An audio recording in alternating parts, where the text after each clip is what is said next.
For quick service replacement, we can convert multiple watches into single flow, into single service request. But for full servicing, we need to convert only one watch.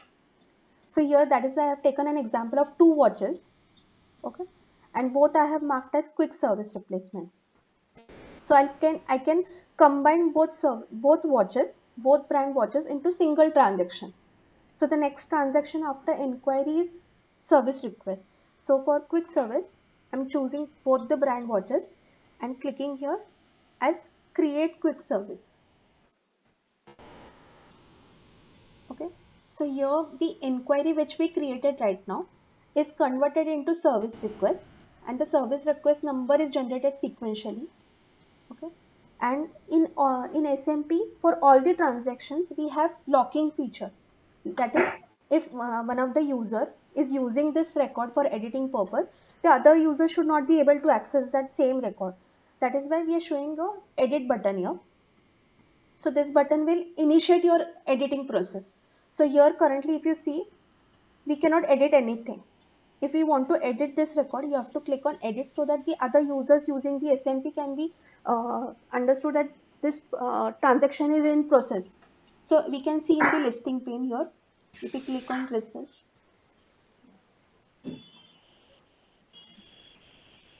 here we show as locked by your name and done editing. So first inquiry is converted to quick service request, number is generated, you need to click on edit for editing. So the detail like customer detail is pre-populated. So here we have to select the delivery type first. So delivery type is the in which way the watch needs to be delivered back to customer. Okay. So if the customer needs to deliver back it in person, and we need to select the billing address. So this billing address, on clicking select billing address, one pop-up is opened. This shows the billing addresses available against this customer. Since I have chosen the existing customer, the addresses are available to me. If it would be a new customer, we need to enter the billing address. So we need to go to party master for that. So here if I click on this edit, it will open the party master for that party. And in this address section, we need to add new address for that new customer. Address line 1, 2 and other details. So once Ma'am, the, I have one query. yes ma'am. If a customer comes in person also, then also we need to add the address. Yes, because based on the address, billing address, the taxation part is calculated. Okay. Okay. So if after adding and address in party master, we go back to service request transaction, and if we click on select billing address, the address added in party master would be visible here. So we need to select the address. Okay. Save customer details. So once I enter the mandatory customer details, once I click confirm this, the next tabs are visible to me. So next tab in the service request is watch details. In this section, we need to enter the watch related details. Like the customer had got 2 watches. So we had in inquiry screen we had entered only the brand of watch. So here we will add the additional watch details. So we have watch related masters named as brand master, family master, complication, so moment. So if we see, family is cascaded on brand. So on like under this Omega brand, you can see some families. uh, Sagar sir, I think Anuradha ma'am then is already was involved in that process for adding the family and complication. Yes. Okay, So that time, I think Dhaval was coordinating. Okay, not problem. You can see. okay. Okay. I'll just show on Swiss. I'll show the data on Swiss once. Yes. Yeah. Ma'am ये जो हमारा जो वो updation होने वाला था वो हो गया अपडेशन. आइटम्स इंपोर्टिंग और ब्रांड्स इंपोर्टिंग हो गया ना sir? No no no no I think software updation. हाँ, ये अपडेट किया ना हमने आपका, मतलब अभी जो अपडेट करना था वो अपडेटिंग हो गया है, सिर्फ यूआई इश्यूज बाकी हैं. ओके, तो वो कब तक हो जाएगा मैडम? वो मैं अभी ये कॉल होने के बाद एक बार डेवलपर से पूछती हूँ, because developer is working on this, इसीलिए हम इस पे नहीं कर रहे हैं, वेरीफाई नहीं कर रहे हैं। मतलब सिर्फ माइनर इश्यूज हैं, जैसे कि अभी आप यहाँ पे देख रहे हैं, तो यहाँ पे आपको प्लस आइकॉन नहीं दिख रहा है, मतलब करेक्ट। कोलैसेबल नहीं दिख रहा है। देन वाइल सेंडिंग दी कोटेशन, यहाँ पे प्रिंट बटन है, तो यहाँ पे But print, Saga sir, that day Kedar sir told that we will also get that new one, no? या we are getting the new one only. This is the new one. Okay. Ma'am ये new वाला ही है, हमने अभी just हमने update किया है सारे फीचर्स। अगर लेकिन आपको अभी ये फ्लो दिखाती हूँ मैं, बट क्योंकि आपको वो पहला फ्लो नहीं पता था ना, डायरेक्टली हम न्यू फ्लो से ही डेमो कर रहे हैं। अभी सिर्फ थोड़े से यूआई इश्यूज बाकी है, जैसे यहाँ पे प्रिंट का बटन नहीं दिख रहा है, सेंड का बटन नहीं दिख रहा है, तो वो सारी चीज़ें ये मैं यहाँ पे काम कर रही हूँ, तो developer is still working on it. ये कॉल होने के बाद हम उससे बात कर लेंगे कि स्टेटस क्या है। Done ma'am. ओके। तो हम सर्विस रिक्वेस्ट में जब वॉच के डिटेल्स एंटर करते हैं, तो उसमें हमें ये चीज़ें मैंडेटरी लगते हैं। ब्रांड के अंदर फैमिली कौन सी है, फैमिली के अंदर कॉम्प्लिकेशन कौन सा है। सो इसके मास्टर्स हैं, अगर आपके पास अवेलेबल नहीं होगा तो आप मास्टर में एंट्री कर सकते हैं कि ओमेगा की ये फैमिली ऐड करनी है, ये कॉम्प्लिकेशन ऐड करना है। आपके पास मास्टर यूआई मास्टर्स हैं, आप यहाँ से ऐड कर सकते हैं। सिंस अभी मास्टर में ऑलरेडी एंट्रीज अवेलेबल हैं, तो हम सिर्फ ड्रॉप डाउन से सिलेक्ट करते जाएंगे। जैसे कि ओमेगा ब्रांड की family, quartz non pressure family choose करेंगे, उसके हिसाब से कौन सी कॉम्प्लिकेशन है, नॉन क्रोनोग्राफ है, उसके हिसाब से मूवमेंट पॉपुलेट होके आती है। अगर चेंज करना होगा मैनुअल ऑटोमेटिक पे, तो वो कर सकते हैं। फिर ये जो वॉच है ओमेगा, उसका कुछ मॉडल नंबर होगा, वो उसका भी मास्टर है यहाँ पे, मॉडल मास्टर, वो आप यहाँ से सिलेक्ट कर सकते हैं या ऐड न्यू कर सकते हैं। अगर आपको कोई न्यू मॉडल की एंट्री करनी है, जैसे कि something this is a type of model for omega, मैंने यहाँ पे प्लस क्लिक किया, एक टेक्स्ट बॉक्स अपीयर हुआ, उसमें हमने मॉडल नंबर डाला, वो यहाँ पे ड्रॉप डाउन में बाइंड हो गया, तो ये एंट्री डायरेक्ट मॉडल मास्टर में चली जाएगी। Okay. फिर वॉच का जो यूनिक सीरियल नंबर रहता है, वो आप यहाँ पे ऐड कर सकते हैं। फॉर एग्जाम्पल RSK 31, ये वॉच का यूनिक सीरियल नंबर है, यहाँ पे मैं सेव करूँगी, तो वो ड्रॉप डाउन में पॉपुलेट होता जाएगा। ये मैंने एंटर किया, तो उसके ओमेगा के ऑलरेडी इतने ये 3 सीरियल नंबर्स ऑलरेडी इस वॉच के हैं, मतलब इस कस्टमर के, इस ब्रांड के ये 3 वॉचेस की एंट्री मेरे पास ऑलरेडी है। मैंने ये फोर्थ वॉच यहाँ पे ऐड की है अगेंस्ट ओमेगा। फिर लिंक्स, फिर वारंटी टाइप चूज़ करनी है। अगर आप कोई वारंटी टाइप ऐसे चूज़ करते हैं इंटरनेशनल वारंटी, तो उसकी स्टार्ट डेट मैंडेटरी आपको ऐड करनी पड़ेगी। सिमिलरली हमने 2 वॉचेस की क्विक सर्विस रिक्वेस्ट बनाई थी, इसलिए हमें रैडो की भी सेम वॉच डिटेल्स एंटर करने हैं, family, complication, model number and watch का serial number RSK 32। For example ये वारंटी में नहीं है, save. So after entering the watch details, we need to input the watch condition for both the watches received. हाँ, तो watch condition, ये जो omega watch है, इसकी हम डिटेल्स ऐड करेंगे। मतलब उसके ब्रेसलेट में क्या प्रॉब्लम है, डायल में कुछ प्रॉब्लम है क्या, may be crown and case में कुछ इशू नहीं होगा, हैंड्स में इशू है कि डिफेक्टिव है। सो बेसिकली ओमेगा ब्रांड के जो भी प्रॉब्लम्स आपको दिख रही हैं वाइल रिसीविंग द वॉच, वो आप यहाँ पे चेक कर सकते हो।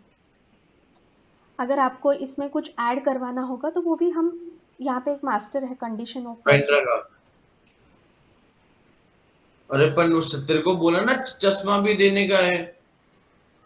हाँ, यहाँ पे कंडीशन ऑफ तो वॉच और बोला तो सही राहुल।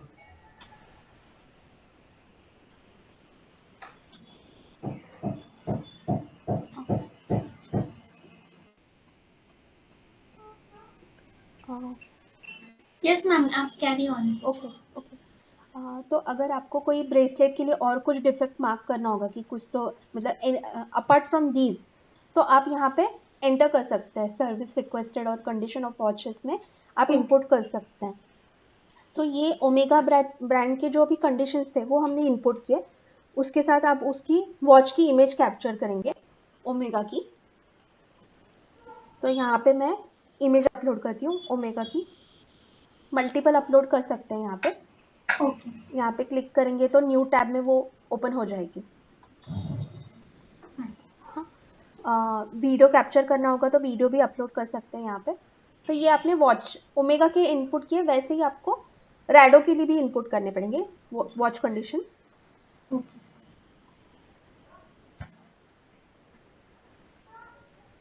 ठीक है, और उसके लिए भी आपको फोटो इमेज अपलोड करनी पड़ेगी। यहाँ पे मैं कंडीशन ऑफ वॉचेस सेव करती हूँ फॉर बोथ द वॉचेस। ठीक है, since it's a quick service requirement, मतलब क्विक सर्विस रिप्लेसमेंट है, तो यहाँ पे हम क्या करते हैं, यहाँ पे इमीडिएटली हम वहाँ पे जो आइटम्स आप रिप्लेस करोगे, मतलब for example for omega brand के लिए आप बैटरी चेंज करोगे और फॉर रैडो के लिए आप स्ट्रैप चेंज करोगे। तो since it's quick one we can just replace it, मतलब इसमें बैटरी चेंज करेंगे, इसमें स्ट्रैप चेंज करेंगे, और यहाँ पे हमको कैप्चर करेंगे कि कौन सा आपने आइटम कोड लगाया। ठीक है, ओके क्योंकि आपके दो वॉचेस हैं, दोनों वॉच के अगेंस्ट आपको ऐड आइटम का बटन दिखेगा कि आपने इस वॉच पेयरिंग के लिए कौन सी बैटरी लगाई। ठीक है, अभी यहाँ पे मैं जो स्टॉक में है अवेलेबल इन इन्वेंट्री, मतलब जो स्टॉक में अवेलेबल बैटरीज हैं उसमें से चूज करती हूँ। ये मेरी ओमेगा की बैटरी है, उसका मेरे पास स्टॉक कितना है, 1 क्वांटिटी अवेलेबल है, तो वो मैं यहाँ पे ऐड करती हूँ कि ये वाली बैटरी मैंने इस वॉच रिपेयरिंग में यूज़ की। तो जब हम आइटम ऐड करते हैं तो उसका HSN टैक्स टेम्पलेट वो सारा एंड यूनिट रेट ये आइटम मास्टर से पिकअप होके आता है। हमने ओके आइटम मास्टर में ऐड किया होगा,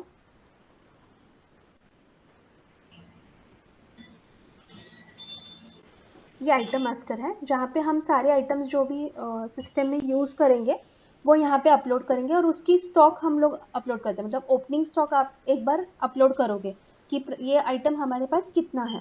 सो करेंटली 1 क्वांटिटी है, उसका यूनिट रेट जो है सेलिंग प्राइस विदाउट GST जो है वो है 500.34 इसलिए, और उसका HSN क्या है, ये है 910890।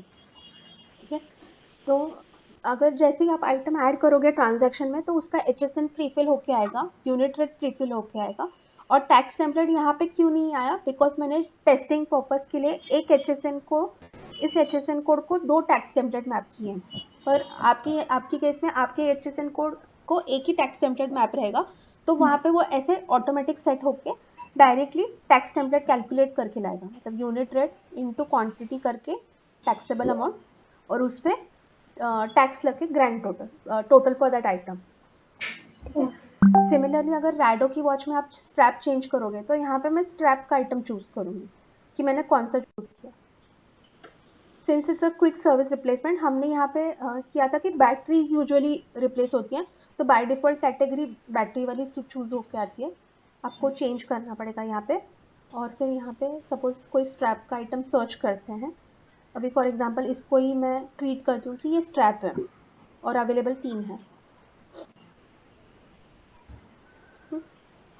ठीक है, सो यहाँ पे भी उसका यूनिट रेट पिकअप होके आया, कैलकुलेशन होके आया। सो मैंने यहाँ क्या किया, दोनों पार्ट्स रिप्लेस करने के बाद दोनों आइटम्स यहाँ पे ऐड किए। सो बेस्ड ऑन आपको ये आइटम फ्री ऑफ कॉस्ट देना है क्या, बेस्ड ऑन वारंटी, आप यहाँ पे अगर फ्री ऑफ कॉस्ट मार्क करते हो तो ये सारा 0 हो जाएगा।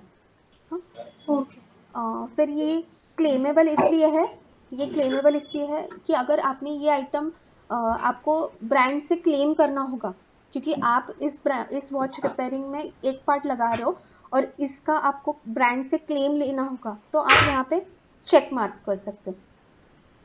ठीक है, सो ये हम लोग फिर अनचेक करते हैं। उसके बाद सो ये पार्ट्स लग गया है, उसमें अगर इस सर्विसिंग में अगर आपको एडिशनल कुछ चार्जेस लगाने होंगे, सर्विसिंग चार्जेस, तो यहाँ पे एक बटन है ऐड चार्जेस, यहाँ पे आपको चार्जेस का पॉपअप दिखेगा। फॉर एग्जांपल आपने कोई एक चार्ज चूज करना है, आपको कितने चार्जेस लगाने हैं वो एंटर करना है, सेव। मैम ये जो क्लेम का बोले वो वापस एक बार बता सकते हो? कैसे है ना कि आप ब्रांड के बिहाफ पे ये पार्ट्स आप रिप्लेस करके देते हो, ये वॉच सर्विस करके देखते हो। सो आप क्या करोगे, आपके पास जो स्टॉक रहेगा आप वो यूज करके क्लेम करोगे ना, मतलब आप ये पार्ट्स यूज करके आपके पास ये पार्ट अवेलेबल है और हाँ आप ये कस्टमर को रिपेयर करके दे रहे हो बिकॉज कस्टमर की वॉच वारंटी में है। ओके तो आप क्या करोगे कि आपको तो ब्रांड से इसके लिए पैसे लेने पड़ेंगे या तो फ्री ऑफ कॉस्ट पार्ट लेना पड़ेगा। ओके हाँ, अगर आपको यहाँ पे आपको टिक करना पड़ता है कि ये पार्ट मैंने सर्विसिंग मतलब वारंटी में रिपेयर किया था, ये ओके कस्टमर की ये वॉच और उसमें ये पार्ट मैंने रिप्लेस करके दिया, तो ये आपको आइटम क्लेम करना है ब्रांड से, इसलिए ये मार्किंग करना पड़ता है आपको। गॉट और इट अगर अगर आपको कोई पार्ट नहीं क्लेम करना है लेकिन सर्विसिंग क्लेम करनी है ब्रांड से कि मैंने आपके आपके ओमेगा ब्रांड के 3-4 जितने वॉचेस आपने सर्विसिंग किए तो उसका सर्विस क्लेम लेना है, मतलब पार्ट क्लेम नहीं लेना आपको, सर्विस क्लेम लेना है। तो आपको यहाँ पे एक चेकबॉक्स है कि ये ओमेगा की ब्रांड आपने सर्विसिंग की है तो ये आपको सर्विस क्लेम करनी होगी ब्रांड से, तो आपको ये चेकबॉक्स चेक करना है। ओके फॉर एग्जाम्पल इसको मैं ट्रू मार्क करती हूँ, मतलब पार्ट भी क्लेम कर रहे हो और सर्विस भी क्लेम करते हो फॉर एग्जाम्पल इस वाले केस के लिए। ठीक है, सो यहाँ पे अगर एडिशनल चार्जेस होंगे तो वो भी आपने ऐड किए। ठीक है, ओके फिर यहाँ पे कैसे है ना कि ये एड्रेस आपने बिलिंग एड्रेस जो कैप्चर किया ये था इसका बैंगलोर कर्नाटका का, और हाँ एक्चुअली केटीसी है दिल्ली लोकेटेड, मतलब ये जो सर्विस सेंटर चल रहा है वो दिल्ली के लिए है। तो उस हिसाब से एक्चुअली कैलकुलेशंस होने चाहिए थे आईजीएसटी हाँ आउटस्टेट, लेकिन हमने यहाँ पे क्या किया है कि B2C कस्टमर होगा तो वो खुद ही लेके जाएगा ना, तो खुद ही हाँ लेके जाएगा, इसलिए उसके लिए एसजीएसटी सीजीएसटी कैलकुलेट मतलब इन पर्सन करके, वो इन पर्सन आ रहा है इसलिए उसको एसजीएसटी सीजीएसटी कैलकुलेशन करते हैं। अगर वो उसको कुरियर करना रहता, अगर तो इसमें डिलीवरी टाइप में कुरियर करती हूँ तो यहाँ पे आपको उसका शिपिंग एड्रेस भी ऐड करना है। सपोज मैं सेम एज बिलिंग एड्रेस करती हूँ, मतलब अभी हम क्या कर रहे हैं, इस कस्टमर को, ये B2C कस्टमर है, इसको ये वॉच सर्विस करके कुरियर करेंगे। तो अगर आप इसका वापस इस पे जाओगे टैक्सेशन पार्ट पे तो ये देखिए आपका एसजीएसटी सीजीएसटी निकल के आईजीएसटी आ गया। गॉट इट हाँ, सो यहाँ पे आपका सब इनपुट्स हो गए, चेंजेस करके हो गए। अभी आप प्रोफॉर्मा इनवॉइस बना सकते हो। हाँ, proforma invoice create proforma invoice करते ही आपका एक proforma number invoice number generate होगा sequentially, proforma invoice date add होगी। फिर यहाँ पे रिस्ट्रिक्शन कैसे है कि आपको पहले अमाउंट कलेक्ट करनी है, रिसीट अमाउंट कलेक्ट करनी है टोटल, उसके बाद ही आप परमानेंट इनवॉइस नंबर बना सकते हो फॉर B2C कस्टमर स्पेशली। ठीक है, तो ओके ये प्रोफॉर्मा इनवॉइस देख के आप कस्टमर से रिसीट ले सकते हो। सो इसलिए यहाँ पे नेक्स्ट टैब है रिसीट, यहाँ पे आप ऐड न्यू रिसीट पे क्लिक करोगे तो एक न्यू टैब ओपन होगा। यहाँ पे देखिए कि जो भी कस्टमर है वो प्रीफिल होके आया, जो आपका QSR था वो प्रीफिल होके आया, और सिंस इट्स अगेंस्ट प्रोफॉर्मा तो यहाँ पे अगेंस्ट इनवॉइस सेट होके आया। आपको आपको यहीं पे अगर कुछ डिस्काउंट देना होगा तो वो आप ऐड कर सकते हैं, लेकिन वो रिवर्स कैलकुलेट होगा सारे आइटम्स पर। ठीक है, तो अमाउंट जितनी है मतलब ग्रैंड टोटल जितनी थी QSR की वो अमाउंट टू बी कलेक्टेड में प्रीफिल होके आती है। आपको यहाँ पे ही डिस्काउंट देना होगा 32 रुपीज़, तो वो दे सकते हैं आप। फिर आपको ये जो अमाउंट है वो मल्टीपल पेमेंट मोड से आप कलेक्ट कर सकते हो कस्टमर से, कि फॉर एग्जांपल मे बी 2000 आप चेक NEFT कर रहे हो एंड कैश आप 832 ले रहे हो कस्टमर से। ठीक है, फॉर एग्जांपल 2000 हम इसको क्रेडिट कार्ड करते हैं, ICICI क्रेडिट कार्ड करते हैं, बिकॉज यहाँ पे हमने क्या किया है, कुछ कुछ पेमेंट मोड्स के लिए ना अटैचमेंट मैंडेटरी की है। आपको यहाँ पे एस्ट्रिक दिख रहा होगा ना, वो अगर आप उस पेमेंट मोड के अगेंस्ट आप अमाउंट कलेक्ट करते हो तो आपको अटैचमेंट अपलोड करना मैंडेटरी है उसके लिए, मतलब इसकी स्लिप जो भी रिसीट स्लिप होगी आप यहाँ पे अपलोड कर सकते हो। तो यहाँ पे मैं अपलोड करती हूँ फॉर एग्जांपल एक रिसीट। हाँ, ये मल्टीपल पेमेंट मोड से आप अमाउंट एंटर करके सेव रिसीट बोलोगे, सो मेरी जो पेंडिंग अमाउंट है वो 0 होगी। ठीक है, ओके तो वापस अगर जब सर्विस रिक्वेस्ट के ट्रांजैक्शन में आएंगे और रिसीट टैब देखेंगे तो ड्यू अमाउंट 0 हो गई। जैसे ही ड्यू अमाउंट 0 हो गई कि उसके अगेंस्ट आपको एक बटन दिखेगा that is create tax invoice, मतलब आफ्टर बैलेंस इज 0 फिर ही आप परमानेंट इनवॉइस जनरेट कर सकोगे इस ट्रांजैक्शन के लिए। ठीक है, तो कैसे on clicking create tax invoice यहाँ पे वो पूछेगा कि डिलीवरी कुरियर ही है क्या, यस कंफर्मेशन। तो यहाँ पे आपको प्रोफॉर्मा इनवॉइस एक बार वापस ओपन करके दिखाता है, ये आउटपुट प्रोफॉर्मा इनवॉइस आउटपुट। यहाँ पे आपको कंफर्मेशन देना है कि ऑल ओके है वगैरह एंड प्रोसीड। सो यहाँ पे मेरा परमानेंट इनवॉइस नंबर जनरेट हो गया। और अगर हम वापस इस ट्रांजैक्शन में आते हैं जहाँ पे हमने आइटम्स ऐड किए थे, तो यहाँ पे हमने दोनों की एक आइटम कंज्यूम मतलब यूज़ किया था, एंटर किया था, और यहाँ पे अवेलेबल कितना था 13। सो जैसे ही आप इसको टैक्स इनवॉइस जनरेट करोगे और आप यहाँ पे रिफ्रेश बोलोगे, मतलब परमानेंट इनवॉइस नंबर जनरेट पे आपकी वो क्वांटिटी एक क्वांटिटी कंज्यूम हो गई, एक बैटरी कंज्यूम हो गई और एक स्ट्रैप कंज्यूम हो गया इस स्टेज पे। Okay, because permanent since it's a quick service replacement, आपके सारे ट्रांजैक्शन एक ही स्क्रीन में होके कंप्लीट हो रहा है। सो आपकी परमानेंट इनवॉइस होने के बाद आप वॉच डिलीवर करोगे कस्टमर को।